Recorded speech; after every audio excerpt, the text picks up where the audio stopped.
Guru wali kelas terkejut melihat seorang pemuda kaya yang biasanya selalu tidur di kelas. Hari itu justru duduk tegak dan mendengarkan dengan serius.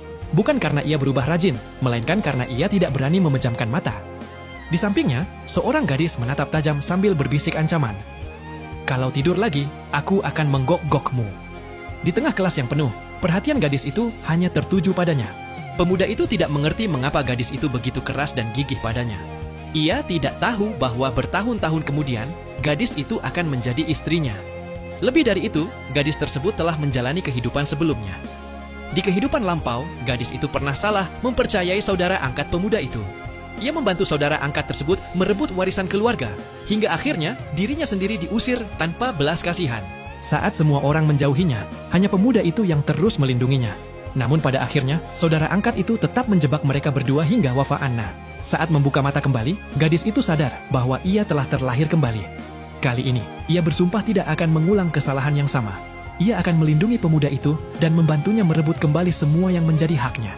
Suatu hari, saudara angkat itu memintanya berbicara secara pribadi. Begitu melihat wajahnya, ingatan tentang kematian di kehidupan sebelumnya langsung muncul.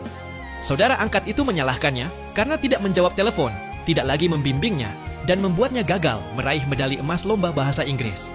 Gadis itu tersenyum sinis.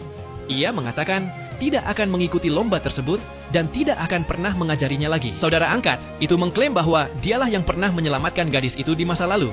Namun gadis tersebut langsung membongkar kebohongan itu. Orang yang menyelamatkannya bukan dia, melainkan pemuda kaya yang selama ini diremehkan. Saudara angkat itu hanya mengambil pujian orang lain. Gadis itu memperingatkannya, jika masih berani mengganggunya, kebenaran akan ia ungkap ke semua orang. Setelah itu, gadis tersebut menemui wali kelas dan menyatakan mundur dari lomba. Guru langsung marah karena medali emas berpengaruh besar pada reputasi sekolah dan peluang masuk universitas ternama.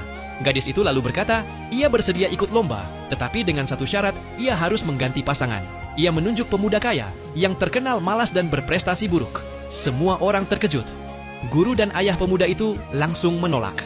Namun, gadis itu hanya berkata satu hal, tanpa dia, ia tidak akan ikut lomba.